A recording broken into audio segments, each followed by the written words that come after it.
મારી કાઠિયાવાડમાં કોક દીક ભૂલો પણ ભગવાન તને શરદ ભૂલાવી દઉં સાંભળા થાને માં કરો મોઘેરો મહેમાન.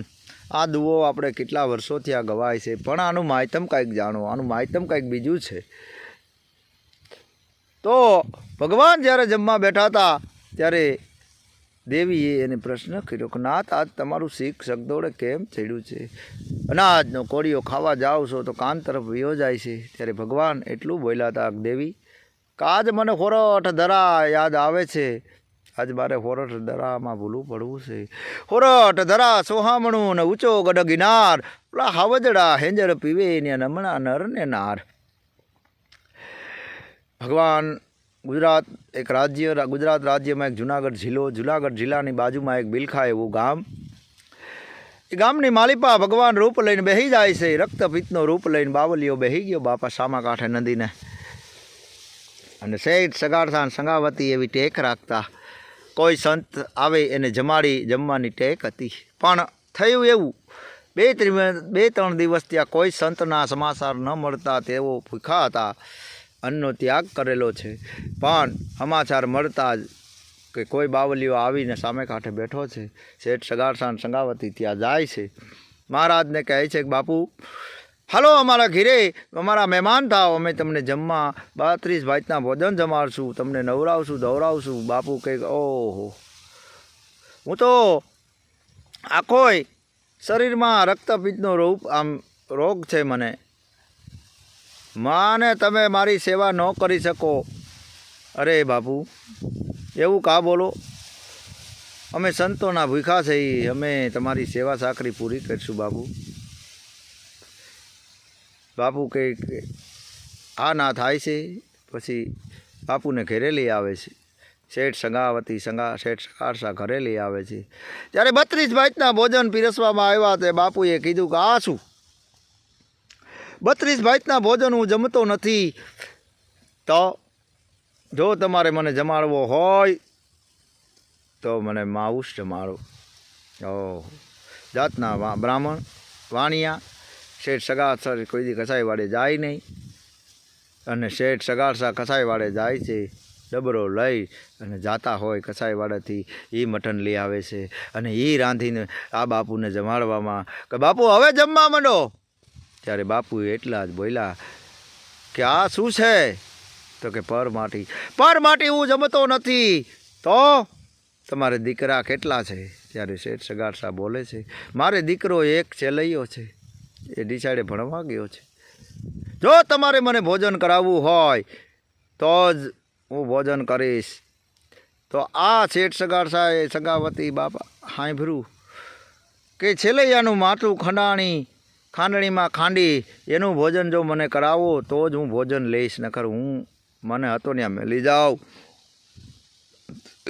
સંગાવતી શેઠ સગાડસા તો બાપા ટેક રાખી હતી, ટેક પૂરી કરવી, એ નિયમ તોડાય નહીં.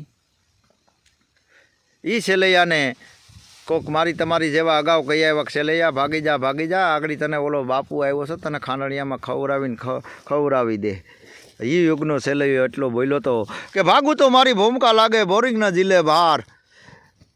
ભાગું તો મારી ભૂમિકા લાગે બોરિંગના જીલે ભાઈ. મેરામણ માજા ન મૂકે છેલૈયો સત ન સૂકે. એ છેલૈયો કંઈક હજી મારા માતા પિતા તેડવા નથી આવ્યા તો મારે સામે હાલીને જવું પડે. એ છેલૈયો રજા લઈને આવે છે કે મારે કોઈ મહેમાન આવ્યા છે, સાહેબ મને રજા આપો, મારે ઘરે જવું છે. હજી અહીંયા છેલૈયાને તેડવાના બે પ્રયાણ કરે છે. શેઠ સગાડસા સંગાવતી તા તો છેલૈયો આવી જાય છે. એ છેલૈયાને હોડે હણગાર કર્યા, વાજતે ગાજતે છેલૈયાને ખાંડણીયામાં ખાંડ્યો અને એના ભોજનિયા પીરસવામાં આવ્યા. અને ભોજનિયા પીરસવા અને બાપુ બોલ્યા હાલો તમે બેસી જાઓ. ઓહો, આ ભગવાન પોતે એમ કહે છે કે તમે બેસી જાઓ.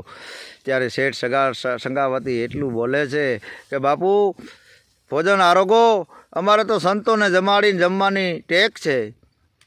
જો તમે સંતોને જમાડવાની સંસારમાં રહીને જો આવી ટેક રાખતા હોય તો હું તો બાવો થઈ ગયો છું, તો મારે એક ટેક છે. બોલો બાપુ. એ કે તમારે દીકરા કેટલા? તો કે હવે દીકરા અમારા એક સેલૈયો હતો.